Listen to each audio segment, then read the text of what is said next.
माँ तो माँ होती है।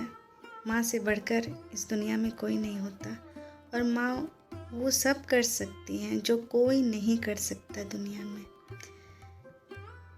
प्रसंग रामायण से है और माता कैकेयी से जुड़ा हुआ है। सभी जानते हैं कि माता कैकेयी को कुमाता कहा जाता है क्योंकि उन्होंने श्री राम को वनवास दिया था और अपने बेटे भरत को राज्याभिषेक के लिए दशरथ को मजबूर किया था। मगर बात ऐसी है, प्रसंग ऐसा है कि श्री राम जानते थे कि दुष्ट रावण का वध करने के लिए उन्हें अयोध्या छोड़ना होगा। अगर उनका राज्याभिषेक हो जाता है तो वो अयोध्या नहीं छोड़ पाएंगे, रावण तक नहीं पहुंच पाएंगे।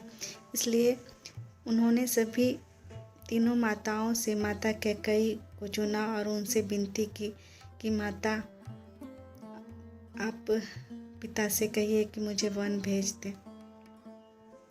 मैं वन जाना चाहता हूँ, मैं राजपाट अभी नहीं चाहता हूँ। तो माता कैकेयी ने कहा ऐसा कैसे हो सकता है, मैं ऐसा कैसे कर सकती हूँ।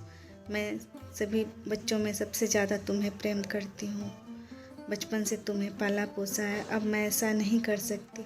तब श्री राम ने विनती की और उस विनती के आगे माता कैकेयी झुक गई और हरी इच्छा समझकर, भगवान की इच्छा समझकर उन्होंने सोचा कि शायद ईश्वर की इच्छा है तो मुझे यह करना पड़ेगा।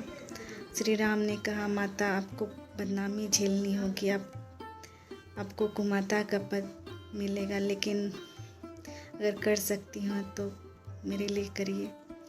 माता ने स्वीकार कर लिया और सोचा कि यह कैसे होगा। उसी बीच में मंथरा आई और उसने माता कैकेयी से कहा कि तुम सारा राजपाट राम को मिल रहा है, फिर तुम भरत को क्यों नहीं अपने राजपाट दिलवाती है। तुम्हारे पास तो 3 वरदान हैं दशरथ से मांगने के लिए।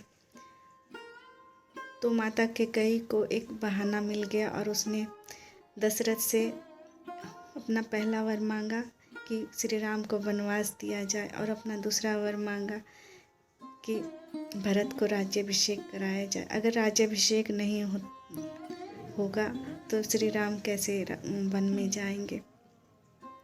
और वैसा ही हुआ जैसा राम चाहते थे और श्री राम युवराज बनकर वन में निकले और राजा बनकर के अयोध्या लौटे।